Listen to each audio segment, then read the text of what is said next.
Hello विद्यार्थ्यांनो, good morning. आज आपण पुन्हा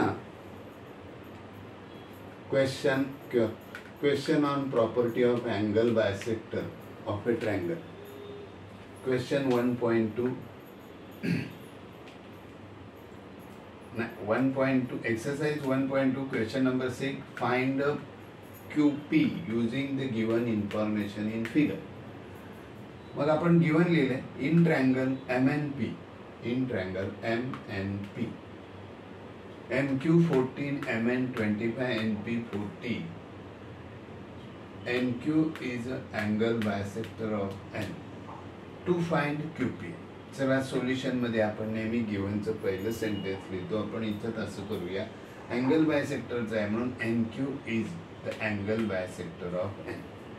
ठीक आहे विद्यार्थ्यांनो, मी तुम्हाला एक असं मराठी मीडियमला मी कसं एक म्हणजे व्हिडिओ 2 टाकलेले की क्वेश्चन सॉल्व करताना काय करायचं आणि how to study the geometry, पण मराठीत आहे. पण तुम्ही त्या माझ्या यूट्यूबमध्ये जर बघितलं तर त्याच्यामुळे भूमितीचा अभ्यास कसा करावा हा सोपा पडतो. त्यात मी एवढंच सांगितलं की क्वेश्चन वाचत असताना हातात पेन्सिल ठेवा आणि त्या पेन्सिलनुसार दिलेली मेजरमेंट डायग्राममध्ये भरा. Measurement MQ is given to you. This is 14. MN 25. NP 40. आणि जे विचारले त्याला क्वेश्चन मार्क करा. टू फाइंड ला क्वेश्चन मार्क करा. झालं. आता बघा, आपण सोल्युशन मध्ये असे लिहिले की NQ is an angle bisector. Therefore आपण रेशो लिहिणार.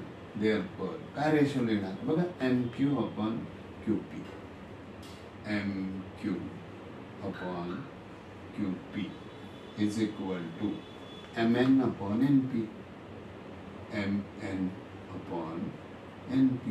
म्हणजे इकडनं असं जायचं आणि नंतर या बाजूने असं यायचं. कोणतीही बाजू पहिली मागे. त्याला काय म्हणणार, प्रॉपर्टी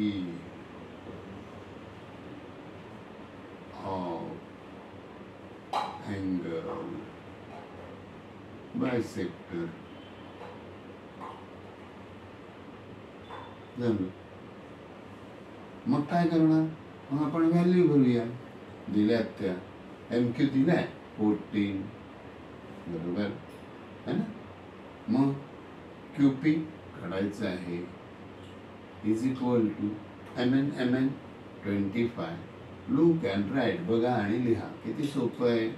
कशाला इथे चुकणार. इथे म्हणायचं पुटिंग गिवन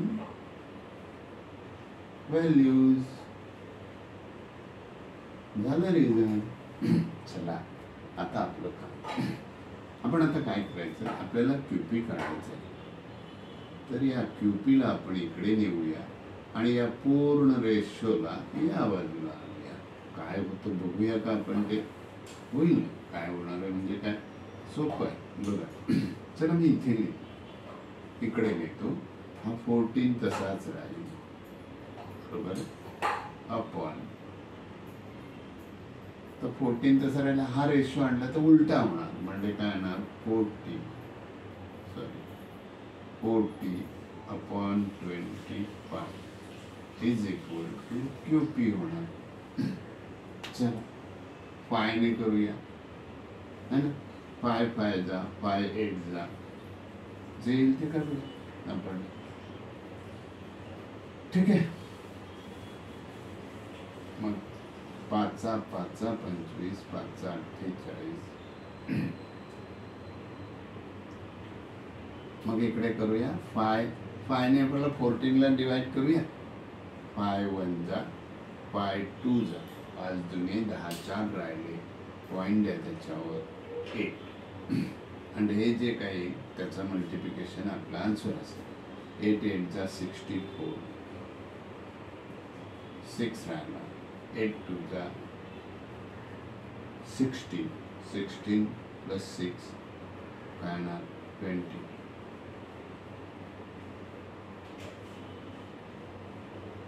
QP झालं, संपलं. अशा प्रकारे आपण QP खाली हवं तर असं लिहू.